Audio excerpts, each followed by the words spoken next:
Faktor-faktor apa saja yang bikin orang jadi kaya? Orang biasa jadi kaya, orang kaya tetap kaya gitu. Apa sih rahasianya? Di video ini kami mau bagikan 7 Factors of Wealth dari buku The Millionaire Next Door.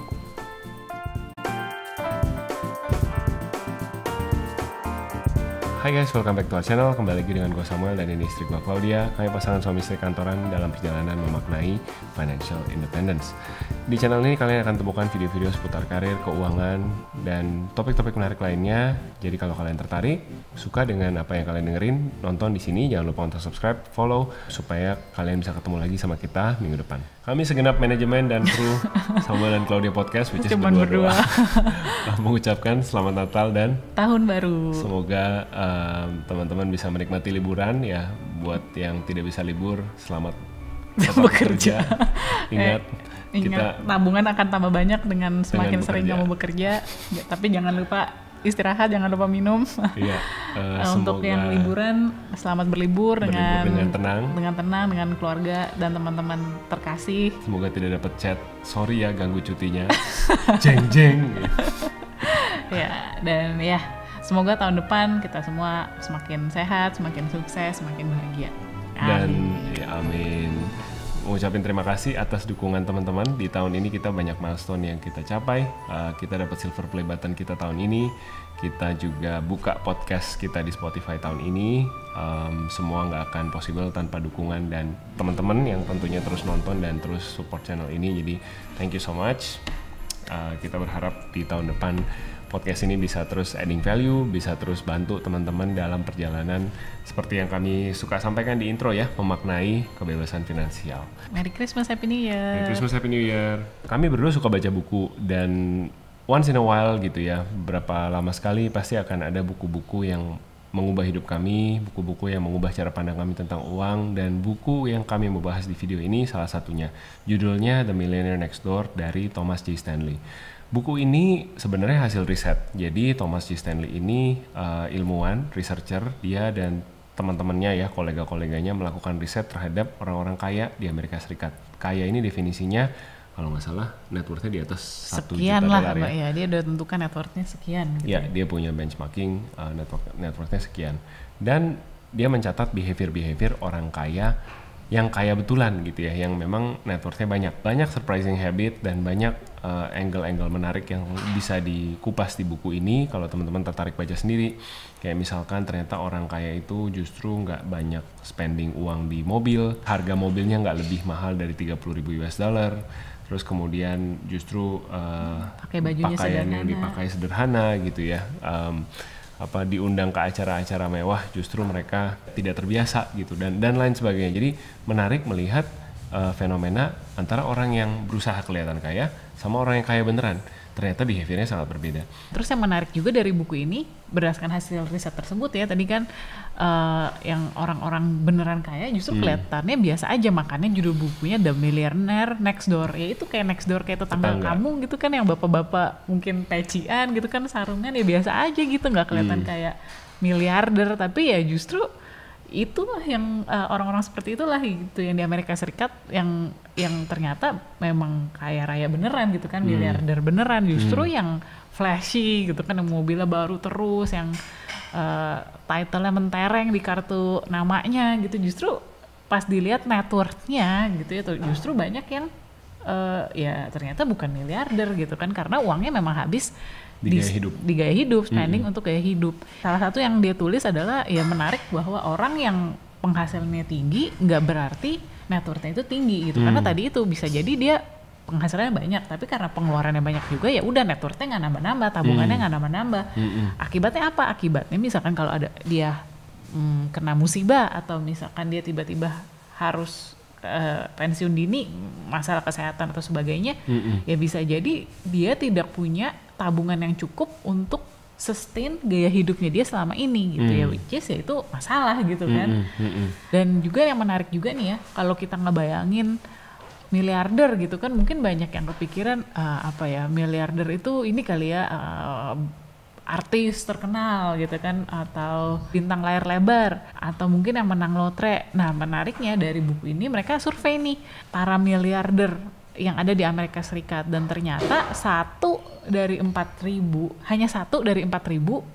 orang kaya di Amerika itu yang jalurnya dari jalur apa ya, Ajaib, sensasional luar gitu ya. Iya, misalkan pemain bola terkenal, artis terkenal, bintang film terkenal, atau yang menang lotren itu hanya 1 dari 4.000. Jadi 3.999 sisanya itu ya orang kaya yang kaya karena rajin menabung aja gitu loh, yang memang Pintar ngatur kerja keuangan. keras, ya kerja keras, hidup hemat, pintar ngatur keuangan, rajin nabung, udah gitu.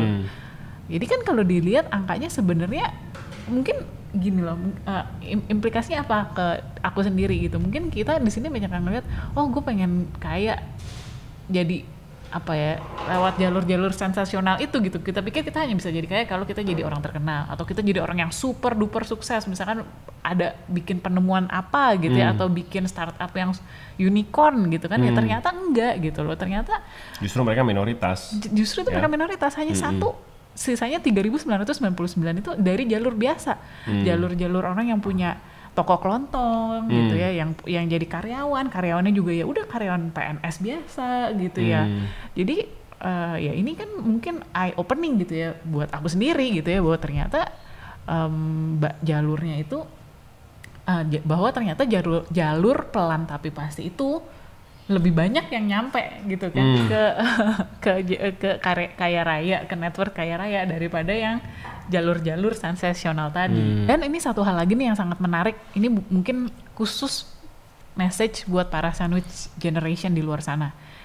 Menurut buku ini, 80% orang Amerika yang jadi miliarder adalah orang kaya generasi pertama. Jadi orang tuanya mereka ini bukan siapa-siapa, mereka self-made millionaire gitu ya. Dan ini berarti buat para teman-teman yang misalkan sandwich generation gitu, yang merasa orang tuanya bukan siapa-siapa gitu ya, bukan orang tua yang kaya raya gitu, jangan sedih, jangan putus asa gitu, karena ya you can always change your own life gitu. Dengan again balik lagi tadi rumusnya, kerja keras, hidup hemat, rajin nabung, ya bisa gitu memutus rantai sandwich generation dan memiliki kehidupan finansial yang lebih baik. Nah, seperti apa sih orang-orang kaya di Amerika Serikat ini gitu. Buku ini juga mencarikan 7 faktor yang membuat mereka ada di situ, membuat mereka kaya sebagaimana mereka ada gitu ya. 7 faktor ini apa saja? Yang pertama, mereka hidup jauh di bawah kemampuan finansial mereka. Sebenarnya mereka bisa upgrade lifestyle. Sebenarnya mereka bisa pindah ke rumah yang lebih besar. Sebenarnya mereka bisa ganti mobil tiap 4 tahun, 5 tahun sekali. Tapi mereka memilih untuk enggak. Kenapa? Karena mereka sadar akan pentingnya menabung, berinvestasi. Uang bisa bekerja untuk mereka kalau mereka mau mengelolanya dengan benar, dan itu yang mereka lakukan gitu. Jadi menekan lifestyle jauh di bawah kemampuan finansial mereka sebenarnya. Yang kedua, mereka mengalokasikan waktu mereka, resources mereka, energi mereka untuk membangun kekayaan gitu. Jadi maksudnya apa ya? Udah, mereka waktunya hari-harinya diisi dengan apa sih? Diisi dengan kerja, diisi dengan membangun skills gitu. Jadi bukannya yang santai-santai gitu ya, terus kayak cuman bengong-bengong gitu, enggak gitu. Mereka memang para pekerja keras gitu. Pokoknya kalau ada waktu, ada energi, ya gue ngapain, gue kerja. Nah, ini yang ketiga asik nih. Jadi mereka percaya bahwa financial independence jauh lebih penting daripada meningkatkan status sosial. Nah, berapa banyak yang ketancap nih begitu dengerin statement ini. Karena buat emerging market kayak kita, Indonesia, sangat penting untuk kelihatan kaya, sangat penting untuk kelihatan sebagai orang-orang yang the have gitu ya, eksis di circle sosial. Tapi tanpa kita sadari, kebutuhan untuk jadi eksis itulah yang bikin kita miskin. Kenapa? Karena ya tidak murah untuk eksis, bukan gitu ya. Harus sering nongkrong, harus pakaiannya mungkin selalu stylish, tongkrongannya juga dilihat gitu ya di mall-mall yang mana dan lain sebagainya. Itu semua it all cost money gitu. Tapi kalau kita punya kesadaran bahwa jauh lebih penting untuk aku punya kebebasan finansial di atas itu semua dan bisa fokus seperti orang-orang kaya di risetnya buku ini, niscaya kita bisa lebih cepat mencapai kebebasan finansial tadi. Iya, nambahin dikit ya, mungkin bukan cuma di emerging economy gitu, karena sebenarnya ini mungkin across global gitu ya.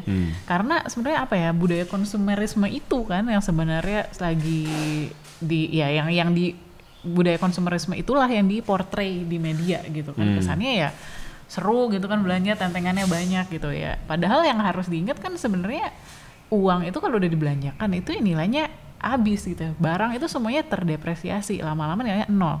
Tapi kalau misalkan uangnya itu kita tabung, ada yang namanya bunga majemuk gitu ya. Ya udah lama-lama dia ngegulung. Misalkan hari ini kita nabung 100.000, akhir tahun itu nggak tetap 100.000 gitu ya. Itu bisa mungkin 110.000, 115.000. Ya tergantung tadi ya investasi masing-masing. Intinya adalah gaya hidup itu ya, kalau kita spend money untuk gaya hidup habis, uangnya habis jadi 0. Tapi kalau kita investasi ya uangnya berkembang, makin lama makin banyak gitu. Yang keempat, ini juga menarik banget, orang-orang yang akhirnya bisa jadi miliarder adalah mereka yang rata-rata tidak menerima support dari orang tua dalam bentuk uang gitu ya. Tidak mendapatkan support finansial dari orang tuanya. Nah ini menarik gitu ya. Ini dibahas cukup detail sih di dalam buku ini gitu ya. Misalkan ada orang tua nih kayaknya, aduh kasihan nih anak gue, ini deh gue modalin deh, gue kasih rumah deh biar dia di daerah elit gitu kan, biar nanti misalkan kerjaannya jadi sales atau apa, ya jualannya gampang tetangganya gitu kan, dari menengah ke atas gitu. Tapi ternyata justru sekali orang tuanya bantu anak, misalkan oh ya dibeliin rumah, nanti terus nih udah dibeliin rumah, yang isi dalamnya siapa? Anaknya belum ada kemampuan gitu untuk punya rumah sebesar itu. Rumah makin besar, yang diisi harus makin banyak. Jadinya orang tuanya bantuin lagi untuk isi rumahnya. Ya terus kayak begitu. Nanti akhirnya mereka punya anak. Anak-anaknya ini mau sekolahin di mana? Kalau mereka tinggal di daerah yang elit gitu kan, otomatis sekolahnya harus masuk sekolah elit. Malu dong gitu kan kalau misalkan cuman dari semua gang gitu, dari satu gang gitu, dari satu komplek gitu, nggak di gang, dari satu komplek gitu kan, yang komplek mewah gitu, anaknya doang yang sekolahnya di sekolah sedih gitu kan, ya kan malu gitu ya. Akhirnya harus masuk ke sekolah mahal yang ada di kompleks tersebut. Tapi mereka belum ada, secara ekonomi belum mampu. Akhirnya yang support ya si kakek neneknya ini gitu. Jadi terus. Jadi sebenarnya yang dilatih itu gitu. Lifestyle-nya ya, bukan kemampuan mencari uang, tapi kemampuan menikmati uang justru ya. Dengan kalau orang tuanya kasih support uang, yang dilatih adalah kemampuan untuk spending uang gitu, bukan kemampuan untuk hidup sesuai kemampuan finansial. Jadi ya ini hati-hati gitu ya, maksudnya kami juga dalam posisi sebagai orang tua gitu, kadang-kadang kalau punya anak memang suka kasihan ke dia gitu kan. Kalau ini masa kita punya uang kok anaknya hidupnya susah amat gitu ya, kok ini apa iya gitu harus diajarin naik kendaraan umum gitu, apa iya harus belajar, apa iya harus ke sekolah yang biasa-biasa aja gitu, kenapa nggak sekolah yang paling mahal sekalian. Tapi menurut buku ini justru kalau kita terlalu banyak support secara keuangan, anaknya justru makin nggak mandiri gitu ya, terbiasa menerima bantuan, kalau nggak bisa papa mama pasti bantu gitu ya. Jadi akhirnya ya udah gitu, kayak gitu terus. Nah, akibat dari poin keempat tadi, poin kelima adalah mereka punya anak-anak dewasa. Ketika sudah dewasa gitu ya, anak-anaknya mandiri. Jadi anak-anaknya mampu mencari uang sendiri, mampu menavigasi kesusahan, mungkin challenges of adulthood gitu ya, tantangan-tantangan dunia orang dewasa secara mandiri. Mereka tidak lagi bergantung pada orang tuanya dari sisi keuangan, dan mungkin ya kalau dibilang secara hidup, hidupnya kayak orang susah gitu ya, mungkin mereka harus struggle dari bawah, betul gitu ya, tapi itu melatih mereka untuk mandiri, dan pada waktunya ketika memang sudah capable, tidak sedikit juga anak-anaknya juga yang berhasil menciptakan kekayaan mereka sendiri. Yang keenam, biasanya orang-orang ini adalah orang yang jeli melihat kesempatan yang ada di pasar. Ini nggak berlaku hanya untuk pengusaha ataupun orang yang pintar investasi ya gitu, tapi untuk para karyawan misalkan yang pintar ngelihat lagi industri apa ya yang lagi naik, ya udah deh coba apply ke industri tersebut gitu. Jadi pas industri itu growing, otomatis karirnya juga ikutan naik. Ya mungkin nih Bapak HRD bisa share 1-2 hal mengenai industri apa yang lagi naik Pak jadinya sekarang. Jadi menurut ramalan saya 2023 enggak deh. Ya contohnya mungkin 5-6 tahun ke belakang yang emerging ya tech industry ya. Mungkin tech industry beritanya nggak terlalu bagus belakangan ini karena banyak layoff, tapi kalau kita berkaca 5-6 tahun ke belakang, banyak substantial growth di sisi salary, di sisi career growth itu terjadi di tech industry. Dengan segala plus minusnya ya, ada yang bilang ini gara-gara tech industry perang gaji, jadi salary benchmark jadi kacau gitu. Ada juga sih yang ngomong kayak gitu, tapi kalau kita bicara hanya dari sisi uangnya aja, hanya dari sisi growth, dari sisi finansial, ya kita bisa bercontoh berkaca pada tech industry 5-6 tahun ke belakang. Salah satu cara untuk mencapai financial independence adalah dengan berinvestasi yang baik dan tepat tanpa mengganggu cash flow. Mau investasi itu di mana ya? Sekarang makin banyak pilihan investasi yang bikin kita bingung. Jangan bingung lagi, hari ini aku mau kenalin salah satu aplikasi yang aku rekomen banget buat investor pemula, yaitu Nanovest. Di Nanovest, kamu bisa investasi kripto atau saham Amerika Serikat hanya lewat satu aplikasi aja. Nanovest ini adalah platform aplikasi investasi zaman now, di mana kamu bisa jual beli kripto dan saham Amerika Serikat dengan mudah dan aman. Kamu juga bisa mulai investasi dengan Rp5.000 aja, tanpa ada biaya transaksi lagi. Ada 2.000 lebih pilihan saham Amerika Serikat dan aset kripto yang kamu bisa pilih, mulai dari saham perusahaan terkenal seperti Netflix, Starbucks, Apple, Meta, dan tentunya masih banyak lagi. Di Nanovest, investasi kamu dijamin aman karena sudah terlisensi oleh Bapepti serta mendapatkan beberapa sertifikasi ISO yang tervalidasi oleh Komite Akreditasi Nasional atau KAN. Jadi, kamu sebagai investor bisa tenang, nggak perlu merasa khawatir dengan aset-aset yang kamu investasikan di Nanovest. Nanovest sebagai aplikasi investasi modern yang simpel memudahkan kamu yang baru belajar investasi. Selain itu, ada banyak misi yang kamu juga bisa ikutin dengan total hadiah miliaran rupiah. Bagi kalian yang tertarik, jangan lupa cek info lebih lanjutnya di description box di bawah. Yang ketujuh, mereka memilih pekerjaan yang sesuai, yang tepat. Nah, tepat ini maksudnya gimana? Jadi kalau dilihat gitu ya, cara mereka mengelola bisnis, cara mereka memilih industri, ya mereka memilih industri yang mungkin membosankan gitu, kayak punya toko jualan panci gitu kan tidak seksi ya gitu kalau kenalan di party, bisnisnya apa, panci gitu, atau bisnisnya apa, colokan listrik gorden gitu, rumah gitu kan. Tapi ya memang ini adalah industri-industri yang membosankan tapi stabil gitu, dan kebanyakan dari America's wealthy mereka ada di industri seperti ini. Nah, terus anak-anaknya biasanya jadi apa nih?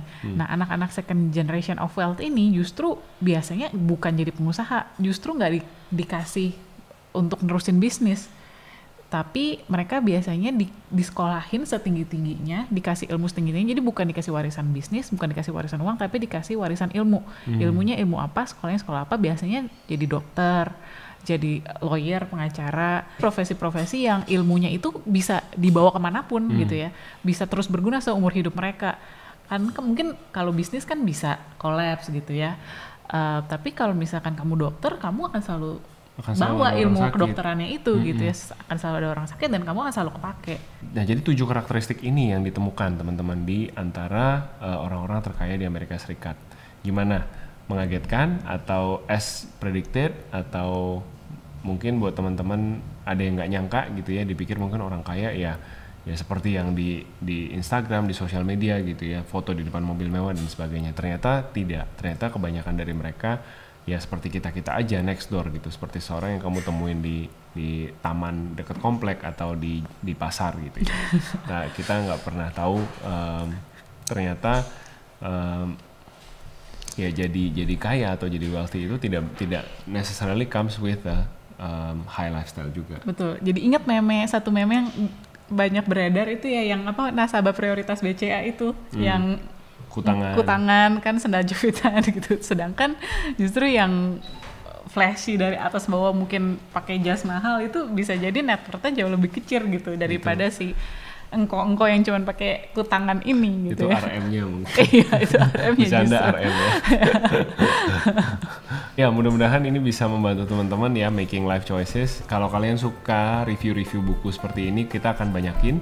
Kita akan coba bahas lagi buku-buku yang menurut kami menarik. Share your comments, share your thoughts below. Kalau kalian suka dengan video ini, jangan lupa share, jangan lupa likes, jangan lupa kasih bintang 5. Dan yang belum follow atau subscribe ke podcast ini, jangan lupa di subscribe supaya minggu depan kita bisa ketemu lagi. Thank you so much for watching. Stay safe and stay healthy. See you next week. Bye-bye.